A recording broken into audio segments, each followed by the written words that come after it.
Yo, what's going on? My name is Jeremy Loops and you're watching Bobby Me. You!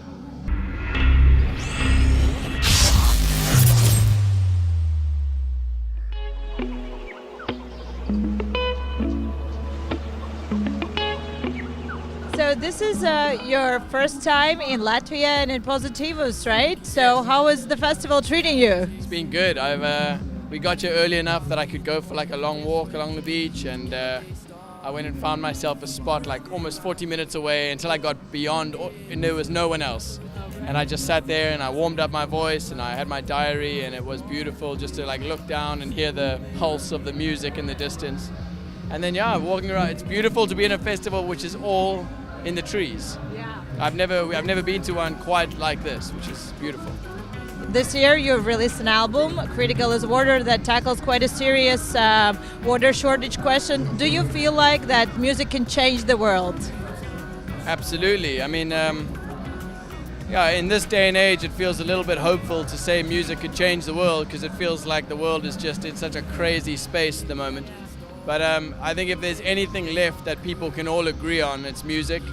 And I think it's becoming harder and harder for people in positions of power to like manipulate the masses and tell them what they want them to believe, or like people are just too smart, like too many people are woke, too many people are like taking part in the global conversation. And so music is like one of the last places I think you can put some messaging in there, my music has my messages in there, the stuff that I think is important. And if you enjoy listening to my music, then those messages are going to be with you. And I think that's, I don't like to preach or tell people what to believe. I just say what I believe in my songs, and then if it has an impact, amazing. What was the message that you wanted to give today to the audience of Positivus? I mean, it's always exciting playing new shows with new audiences. Like today I knew that no one would have ever seen our show, so it's totally new for them. And it's totally new for us. I'm very good at understanding the audiences we've played to before. I know what songs they like, in London or in the Netherlands where we play often. I know exactly what songs have been on the radio there and which are their favorites, and I can tweak it like that. Whereas tonight I have no idea. We were in the Czech Republic 2 days ago or 3 days ago, and the Czech people are quite like reserved, a little bit shy. So I was interested to see how the people were going to be today. But so I didn't really have a message. I just wanted to make sure everyone was going. I like high energy at my shows. So the people were giving me that energy back, and that felt good, felt right. What are your personal influences, maybe idols in music, that you feel like they have shaped you as a musician and maybe as a person as well? Oh, thank you.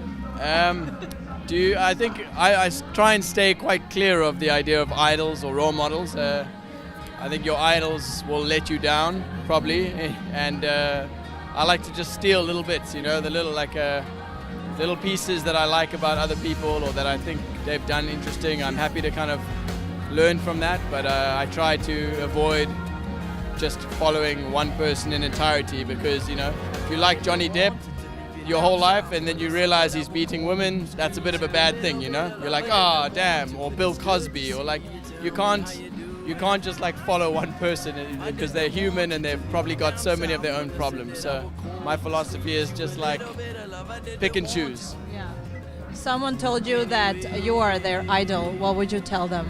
I would tell them the same thing. I would say like, I've got my own problems. Like take what's good and leave the rest. And I think there's a big difference between like imitation and just trying to take little pieces. I think it's dangerous when artists or creative people like imitate other people entirely.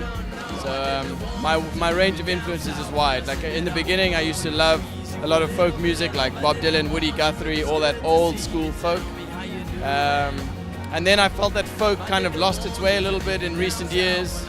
And now I follow I listen to rap music, I listen to jazz, I listen to a bit of everything, and I make my own.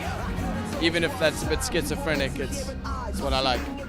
If you had a chance to change one thing in the world, what would it be?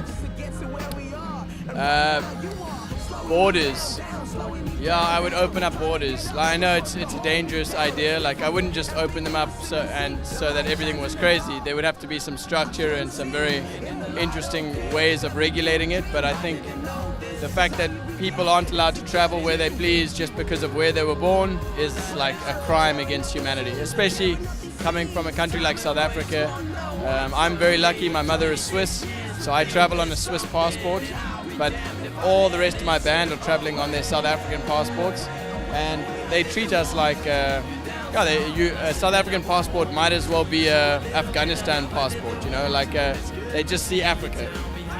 And so the first world are still very much like discriminating against the third world, even though historically they abused and pillaged the third world so badly and still do. So I think somehow, like, if we're going to progress as a one people, somehow we need to allow freer movement. It shouldn't be allowed that people from America can travel wherever the fuck they want in the world. But if you're born in Iraq, you're not allowed anywhere, like without expensive visas and all these problems. And you feel that when you come from a third world country, then you have to deal with that problem.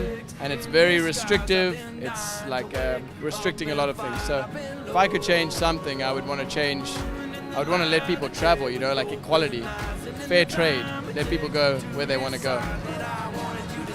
Well, thank you. Yeah, that's a pleasure.